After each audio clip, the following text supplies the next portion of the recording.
மீகா தீர்க்கதரிசியின் புத்தகம். மீகா யூதாவின் தென்திசை ராஜ்யமாகிய மொரேசா என்ற சின்ன நகரத்துல ஏசாயா வாழ்ந்த அதே நாட்களில் வாழ்ந்தாரு. இஸ்ரவேலின் வடதிசை மற்றும் தென்திசை ராஜ்யங்கள் ரொம்ப நாட்களுக்கு முன்பாகவே பிரிந்து போயின.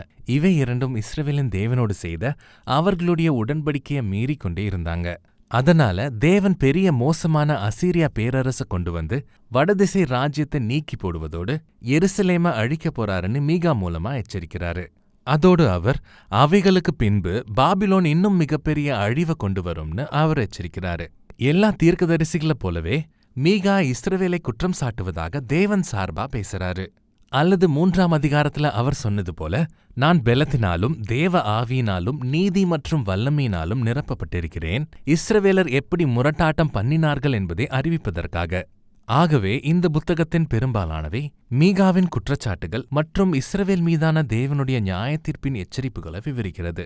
ஆனா இந்த எச்சரிக்கைகளையும் எதிர்கொள்ளக்கூடிய தேவனுடைய நியாயத்தீர்ப்பின் மறுபக்கத்துல அவர் கொண்டு வரும் புதுப்பித்தல் பற்றிய நம்பிக்கையின் செய்தியும் மீகாவிடம் இருந்தது. நீங்க எங்களோட புத்தகத்துக்குள்ள நுழைந்தால் இது எப்படி நடக்குது என்பதை புரிந்து கொள்வீங்க. புத்தகத்தோட முதல் 2 பகுதிகள் இஸ்ரவேல் மற்றும் அதன் தலைவர்களுக்கு எதிரா மீகாவுடைய குற்றச்சாட்டுகளும் எச்சரிக்கைகளும் இருக்கின்றன. முதல் பகுதி இஸ்ரவேல் மீது தேவன் தோன்றுவது பற்றிய கவிதை விளக்கத்தோடு தொடங்குது. அதாவது சீனாய் மலையில தேவன் செய்தது போலவே அங்க அக்கினியும் புகையும் மற்றும் பூமி அதிர்ச்சியும் காணப்படுது. ஆனா இந்த முறை அவர் உடன்படிக்கையை ஏற்படுத்த வரல. அவர் இஸ்ரவேல் மீது 500 வருஷ முரட்டாட்டத்திற்கான தம்முடைய நியாய தீர்ப்பை கொடுக்க வராரு. இந்த முரட்டாட்டம் எல்லாத்துக்கும் காரணமான முக்கிய குற்றவாளிகளான இஸ்ரவேலில் உள்ள நகரங்கள் மற்றும் பட்டணங்களை மீகா குறிப்பிடுறாரு. தேவன் அவர்களுக்காக வருகிறார். ஆனா குறிப்பா எதற்காக? மீகா இஸ்ரவேலின் தலைவர்களோடு ஒரு சண்டைய ஆரம்பிக்கிறாரு. திருட்டு மற்றும் பேராசையின் மூலமா அவங்க ஐஸ்வர்யவான்கள் ஆயிட்டாங்கன்னு அவர் சொல்றாரு. 1 ராஜாக்கள் 21ஆம் அதிகாரத்துல நாபோத் குடும்ப திராட்சை தோட்டத்தை ஆகாப் திருடும் சம்பவத்தை அவர் குறிப்பிடுறாரு. ஆனா அதோடு கூட இன்னொரு காரணம், இஸ்ரவேலின் தீர்க்கதரிசிகளும் ஊழல் நிறைந்தவர்கள். அவர்கள் தேவனுடைய பாதுகாப்பின் வாக்குத்தத்தங்களை தங்களுக்கு பணம் செலுத்தக்கூடிய எவருக்கும் வழங்குவதில் மகிழ்ச்சியா இருந்தாங்க. இல்லை, தேவன் இஸ்ரவேலிடமிருந்து தம்முடைய பாதுகாப்பை விலக்கிக் கொண்டார் என்று மீகா சொல்றாரு. குற்றச்சாட்டுகளின் 2ஆம் பகுதியில இஸ்ரவேலின் தலைவர்கள் மற்றும் தீர்க்கதரிசிகள் இணைந்து எப்படி கடுமையா அநீதியை செஞ்சாங்கன்னு மீகா இன்னும் அதிகமா விவரிக்கிறாரு. அவங்க லஞ்சத்தின் மூலமா தேசத்தை நடத்துறாங்க, ஐஸ்வர்யவான்களுக்கு சாதகமாக நீதியை புரட்டி போடுறாங்க. அதோடு கூட ஏழைகள் தங்களுடைய நிலம், பாதுகாப்பு மற்றும் நம்பிக்கை ஆகியவற்றை இழக்கிறாங்க. மற்றும் இவையெல்லாம் தோராவின் சட்டங்களை மீறுவதாகும். ஏழைகளாக இருந்தாலும் குடும்பங்களுக்கு சொந்தமான நிலங்களை விற்பனை செய்யறது சட்டவிரோதமானது என்று தோரா சொல்லுது. தேவனுடைய நியாய தீர்ப்பானது ஒடுக்கும் தேசத்தினுடைய வடிவத்தை எடுக்கப் போவதை நாம் காண்கிறோம். இது வடதிசை ராஜ்யம் எருசலேம் மற்றும் அதன் தேவாலயத்தை அழிக்க வருகிறது. இது ஒன்றும் இல்லாமல் போகும். இப்போ இவைகள் மிகவும் கடுமையான எச்சரிக்கைகள். அதே சமயம் அவைகள் கடைசி வார்த்தைகளும் அல்ல.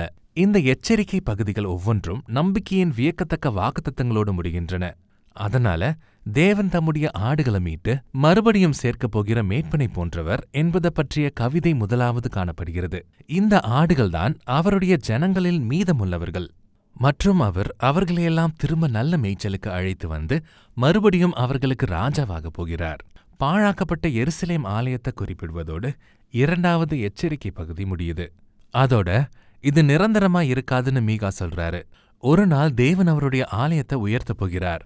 அவர் தம்முடைய பிரசன்னத்தினால ஆலயத்தை நிரப்ப போறாரு மற்றும் நகரத்தை தம்முடைய ஜனங்களில் மீதமுள்ளவர்களால நிரப்ப போறாரு. அதனால பரலோகமும் பூமியும் சந்திக்கும் இடமா இஸ்ரவேலை மாத்துவதுதான் தேவனோட நோக்கம். இங்கதான் தேவன் எல்லா தேசங்களுக்கும் ராஜாவாகி பூமியில சமாதானத்தை கொண்டு வருவாரு. எல்லா தேசங்களும் எருசலேமோடு இணைக்கப்படும். இப்போ இந்த 2 நிறைவடையும் நம்பிக்கையின் கவிதைகள் மிகவும் வல்லமையானவைகள். புத்தகத்தோட அடுத்த பகுதி உண்மையாகவே அழகா வடிவமைக்கப்பட்ட கவிதைகளின் தொகுப்பா வளருது.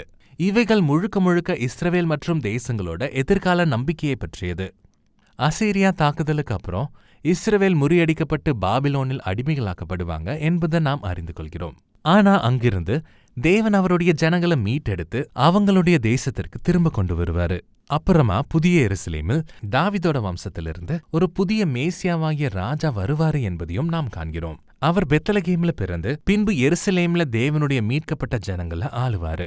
கடைசியா தேவனுடைய மேசியாவின் ராஜ்யத்துல தேவ ஜனங்களில் மீதமுள்ள உண்மையுள்ளவர்கள் தேசங்கள் மத்தியில ஆசீர்வாதமா இருப்பாங்க. ஆனா அதே நேரத்துல தேவன் தம்முடைய இறுதி நீதியை கொண்டு வந்து அவருடைய உலகத்திலிருந்து தீமையை நீக்குவாரு. புத்தகத்தோட முதல் பகுதியில நாம பார்த்த நம்பிக்கையை தொடர்ந்து புத்தகத்தோட கடைசி பகுதி இந்த எச்சரிக்கையின் சத்தத்திற்கு திரும்புது. மீகா இஸ்ரவேல் தலைவர்களுடைய அநீதியான பொருளாதார நடவடிக்கைகளையும் மற்றும் அவைகள் எவ்வாறு தேசத்தையும் அதிலுள்ள ஜனங்களையும் அழிக்கிறது என்பதையும் மறுபடியும் வெளிப்படுத்துறாரு. அதோட இங்க இஸ்ரவேலர் அவர்களுடைய தேவனை பின்பற்றுவது என்றால் என்ன என்பதோட அர்த்தத்தை சுருக்கமா சொல்லும் அவருடைய பிரபலமான வார்த்தைகளை மீகா சொல்றாரு. ஓ மனுஷனே, நன்மை இன்னதென்று அவர் உனக்கு அறிவித்திருக்கிறார். நியாயம் செய்து இரக்கத்தை சிநேகித்து உன் தேவனுக்கு முன்பாக மனத்தாழ்மையாய் நடப்பதே அல்லாமல் வேற என்னத்தை கர்த்தர் உன்னிடத்தில் கேட்கிறார். இதுதான் இஸ்ரவேல் செய்யாதது. அதனால அவங்க அழிஞ்சு போவாங்க. எப்படியோ புத்தகம் இன்னொரு நம்பிக்கையின் வல்லமையுள்ள குறிப்போடு முடியுது. இஸ்ரவேல் வெட்கத்திலும் தோல்வியிலும் தனியாக உட்கார்ந்திருக்கும் ஒரு தனி நபரை போல காட்டப்படுது. இது இஸ்ரவேலுடைய அழிவு மற்றும் அடிமைத்தனத்தின் தெளிவான தோற்றமாகும். இந்த நபர் தேவனுடைய கருணைக்காக எதிர்பார்க்கிறாரு. அதோடு அவர் தன் வேண்டுதலை கேட்டு தன்னை மன்னிக்கும்படி தேவனிடம் கெஞ்சுறாரு. ஆனா தேவன் ஏன் இந்த உண்மையில்லாத மற்றும் முரட்டாட்டமான ஜனங்களுடைய வேண்டுதலை கேட்கவும் மன்னிக்கவும் வேண்டும்?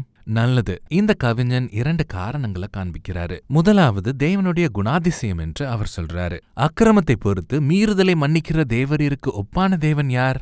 தேவனுடைய இரக்கம் அவருடைய கோபம் மற்றும் நியாய தீர்ப்பை விட அதிக வல்லமையுள்ளது என்பதை அவர் அறிந்திருக்கிறார். மற்றும் 2வது காரணம் என்னன்னா தேவனுடைய வாக்குத்தத்தங்கள். அவர் சொல்றாரு, தேவரீர் பூர்வ நாட்கள் முதல் எங்கள் பிதாக்களுக்கு ஆணையிட்ட சத்தியத்தை யாக்கோபுக்கும் கிருபையை ஆபிரகாமுக்கும் கட்டளையிடுவீராக என்று.